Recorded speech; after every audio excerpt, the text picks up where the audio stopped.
प्रकरण 1. तुमचा मुख्य शत्रू.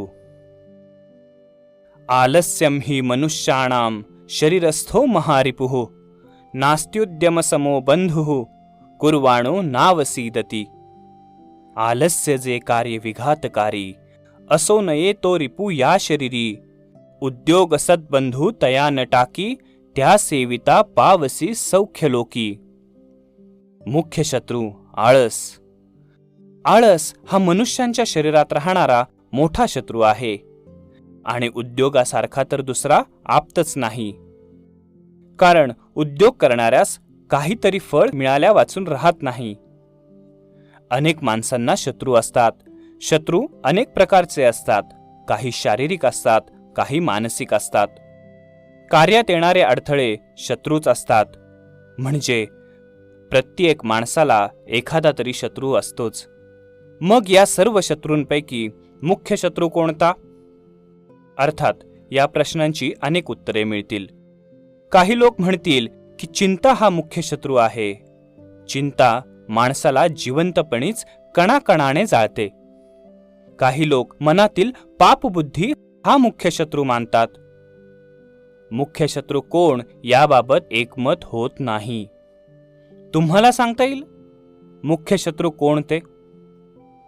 तुम्ही हा प्रश्न आपल्या मित्रांना, नातेवाईकांना विचारा. कदाचित उत्तर मिळेल.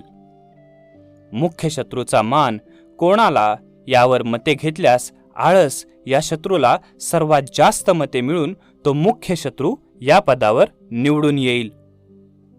प्रगतीतील मुख्य अडथळा आळस. मग ठरले तर आळस हा माणसाचा मुख्य शत्रू आहे. आळस माणसाचा बहुमूल्य वेळ नष्ट करते. आळस हा प्रगतीच्या मार्गातील मोठा धोंडा आहे. आळस हा असा सामर्थ्यवान शत्रू आहे की तो भल्या भल्या प्रतिभावंतांना भुई सपाट करतो.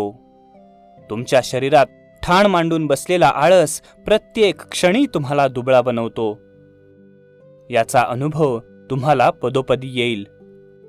हा आळस प्रत्येक दिवशी, प्रत्येक क्षणी तुम्हाला घेरून टाकत असतो. तुम्ही झोपला असाल तरी तो तुमची पाठ सोडत नाही. समजा तुम्ही ठरवले की पहाटे 5ला उठायचे. गजर होतो, आळस तिथे दडून बसलेला असतोच. तो तुम्हाला सांगतो झोप अजून 10 मिनिटे. 10 मिनिटांनी काय होतंय? तुम्ही पुन्हा झोपता. 10 मिनिटांऐवजी तुम्ही 7 वाजता उठता. सुरुवातच अशी झाल्यावर दिवसभराच्या कार्यक्रमात आळस तुमच्यावर मात करतो. कारण आळसाचे हात पोलादी असतात. एकदा का या आळसाच्या पोलादी पंजात तुम्ही सापडलात की तो आपली पकड ढिली करतच नाही. आळस मोठ्या गोडी गुलाबीने माणसावर मात करतो. तुम्ही काम करता करता थोडे दमलात. तुम्हाला वाटले 2 मिनिटे विश्रांती घ्यावी. लगेच आळस तेथे येतो आणि तुम्हाला पकडतो. 2 मिनिटे झाल्यावर आळस तुम्हाला कामासाठी उठू देत नाही. तो तुम्हाला म्हणतो आणखी थोडा आराम कर की, काय होतंय त्याने? असे करताना कामापेक्षा आरामाचा वेळ वाढत जातो. काम मागे पडते. कामाचा थोडा कंटाळा आल्यावर आळस तुम्हाला दोस्तच वाटू लागतो. ससा व कासव यांची कथा. ससा आणि कासव यांची गोष्ट सगळ्यांना माहीत असते. ससा पुढे निघून गेला. त्याने विचार केला, कासव लवकर थोडेच येणार, थोडा आराम करा. आराम करताना सशाला झोप लागली. जागा झाल्यावर पळत गेला तर कासव आधीच पोहोचलेले होते. कासव सावकाश गेले पण थांबले नाही. सशाप्रमाणे तुम्ही वेगाने काम करण्याची जरुरी नसते. विश्रांती घ्यायलाही हरकत नाही, पण आळस लांब ठेवा. आळस काम बिघडवतो व अडचणी उत्पन्न करतो. तुम्हाला आजचे काम उद्यावर व उद्याचे काम परवावर टाकायचा सल्ला हा आळसच देत असतो. तुम्ही म्हणता आज काम केले नाही तर असं काय संकट कोसळणार आहे, उद्या करू. आळसाचा सल्ला ऐकू नका. या तऱ्हेचा सल्ला आळस नेहमीच देत राहतो. पण काम टाळले की कामाची मालिका मध्येच तुटते. काम स्थगित करण्याची गोष्ट आळस तुम्हाला अंजारून गोंजारून करतो आणि तुम्ही आळसाच्या ताब्यात केव्हा गेलात हे तुम्हालाही समजत नाही. म्हणूनच आळसाला तुमचा मुख्य शत्रू म्हटले आहे. तुम्ही जरा आयुष्याचे सिंहावलोकन करून पहा. आळसामुळे तुमची कितीतरी कामे करायची राहून गेली. आयुष्याच्या या शर्यतीत तुम्ही खूप मागे पडला आहात असे तुम्हाला आढळेल. हे आयुष्य उत्तम प्रकारे जगण्यासाठी आहे. त्यासाठी आळसाला तुम्ही थारा देता कामा नये. तुमची सर्व कामे ठरलेल्या वेळीच करा. थोडीही कसूर करू नका, म्हणजेच तुम्हाला यश मिळेल. यश मिळवण्यासाठी आळसाला दूर ठेवून हाकलून लावणे फार जरुरीचे आहे. महान माणसांनी आळस दूर ठेवला. जरा इतिहासाची पाने उलटून पहा. ज्यांनी आयुष्यात महत्वाचे पद, वैभव मिळवले त्यांनी आळसाला थारा न देता सतत कार्य केलेले आढळेल. तुम्ही काही कार्य करून दाखवावे म्हणून हा मानवजन्म मिळाला आहे. आयुष्य वाया घालवू नका. हेलन केलर दोन्ही डोळ्यांनी आंधळी तर होतीच, पण बहिरी व मुकीही होती. पण तिने धैर्य सोडले नाही. तिने फक्त शिक्षण घेतले असे नाही, तर तिने समाजसेवाही केली, अपार मेहनत घेतली. हे सर्व किमयागार या सदाशिवराव अमरापूरकर यांनी लिहिलेल्या नाटकात उत्तम दाखवले आहे. मादाम मेरी क्युरी प्रसिद्ध संशोधक होती. तिने रेडियमचा शोध लावला. मानवजातीचे कल्याण करणारे शोध लावले. तिने आपले शोधावरचे हक्क कधीही राखून ठेवले नाहीत. त्याचे पैसे केले नाहीत. ती 18 तास काम करीत असे. तिने माणसाचे जीवन जास्त सुखी बनवले. मादाम मेरी क्युरी सारखे अनेक संशोधक प्रयोगशाळेतून बाहेरही पडत नसत. एडिसन प्रयोगशाळेत शिरला की रात्र रात्र काम करत बसे. त्याने 1300 पेक्षा जास्त शोध लावले व माणसाचे जीवन जास्त सुखी व जास्त सुंदर बनवले. कोणत्याही महापुरुषाचे जीवनचरित्र पहा. त्याने सतत मेहनत केलेली आढळेल. आळसाला त्याने दूर ठेवले व यश हस्तगत केले.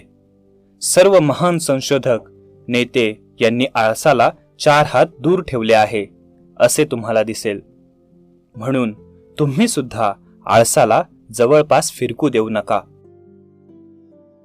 प्रत्येक काम वेळेवर करा. तुमचे प्रत्येक काम वेळेवर करा. वेळ पाळा. तुमचे जीवन सुखमय होईल. तुम्ही हातावर हात ठेवून कधी बसू नका. हातात नेहमी काम राहू दे. आजचे काम आत्ताच करा.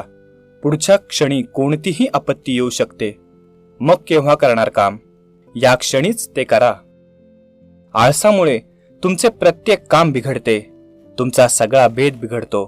तुमचा दिनक्रम तुम्हाला पार पाडता येत नाही.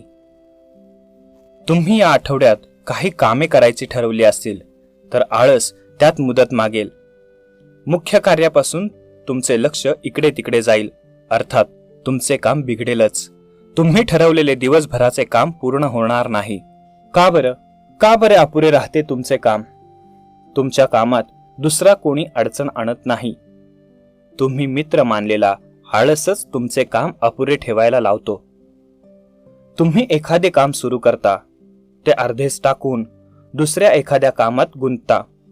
तुम्ही विचार करता, हे काम तर मी चुटकीसरशी करून टाकीन. आहे काय त्यात? पहिले काम अर्धेच राहून आहे तसे पडते.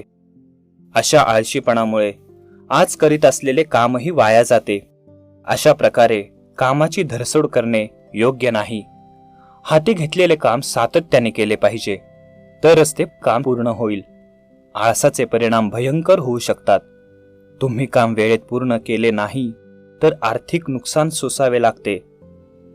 केलेला वायदा पूर्ण केला नाही तर तुमची पत राहत नाही. म्हणूनच तुम्ही जो रोजचा कार्यक्रम ठरवला असेल तो कठोरपणे अंमलात आणा. तुम्ही असे केले नाही तर काम बिघडेल. कामात चित्त एकाग्र करा. काम करताना तुमचे चित्त कामावर एकाग्र हवे, म्हणजे काम उत्तम प्रकारे पूर्ण होईल. तुम्हाला जगण्यात राम वाटू लागेल. आळसापासून बचाव करण्याचा एकच उपाय आहे.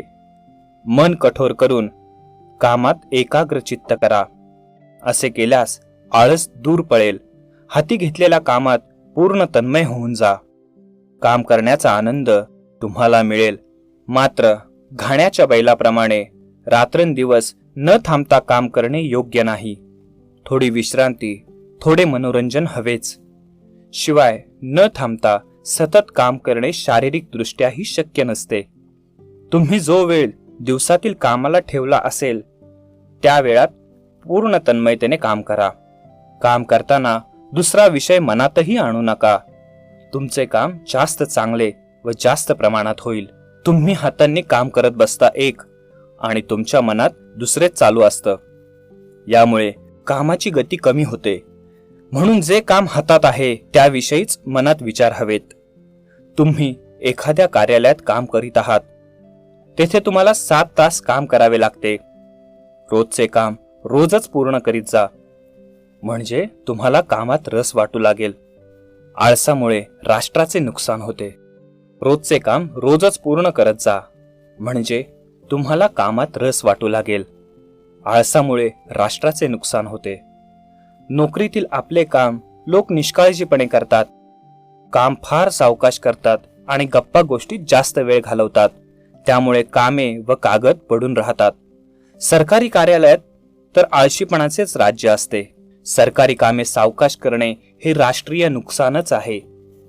जी राष्ट्रे आज भरभराटीला आली आहेत तेथे कोठेही तुम्हाला आळशीपणा सापडणार नाही. जपानमध्ये तर कामगार आपल्या मागण्यांसाठी संप करतात, पण फक्त काळ्या फिती लावून. कोणीही काम थांबवत नाही. आळसामुळे व्यक्तिगत नुकसान होतेच, परंतु राष्ट्राचेही नुकसान होते. तुम्ही स्वतःचे काम करीत असा किंवा कार्यालयाचे, आळशीपणा न करता व प्रामाणिकपणे ते काम करा. त्याचे फळ तुम्हाला मिळेल किंवा मिळणार नाही. तुमच्याच कामाचा बोजा कमी होईल. तुम्ही तुमच्या खाजगी कामात आळशीपणा केलात तर तुम्हाला आर्थिक संकटाला तोंड द्यावे लागेल. मग काय करावे हे तुम्हाला समजेनासे होईल. रोजचे काम रोज करा. एक गोष्ट सतत लक्षात ठेवा, आळस हा तुमचा मुख्य शत्रू आहे.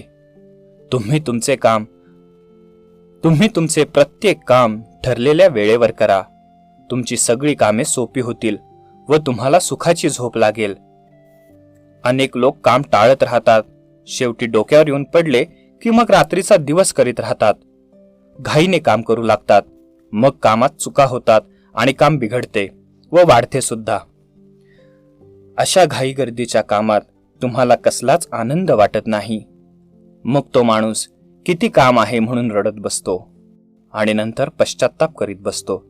अशी रडगाणी गायची पाळी येऊ द्यायची नसेल तर मार्ग एकच आहे, प्रत्येक काम वेळेवर करा.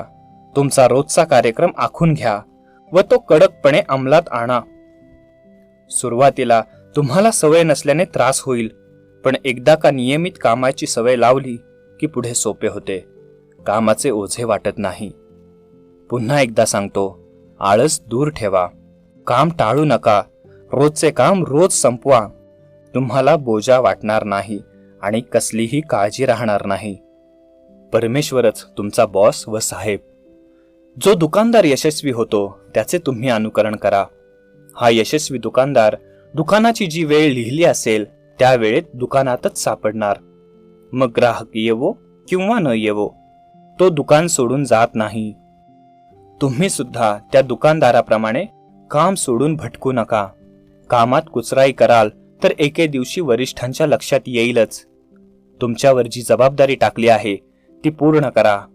टाळाटाळ करू नका. कदाचित तुम्ही स्वतःच व्यवसाय करीत असून मालक असाल तर परमेश्वराला बॉस मानून तुमचे काम करीत राहा आणि या बॉसला कामात कुचराई करून फसवू नका. तुमचा व्यवसाय शुक्ल पक्षातील चंद्रकलेप्रमाणे वाढतच राहील. परमेश्वराने वरदान म्हणून दिलेल्या या मानवी देहाचा भरपूर उपयोग करा. वेळ वाया दवडू नका. तुमचे जीवन सुखमय होईल.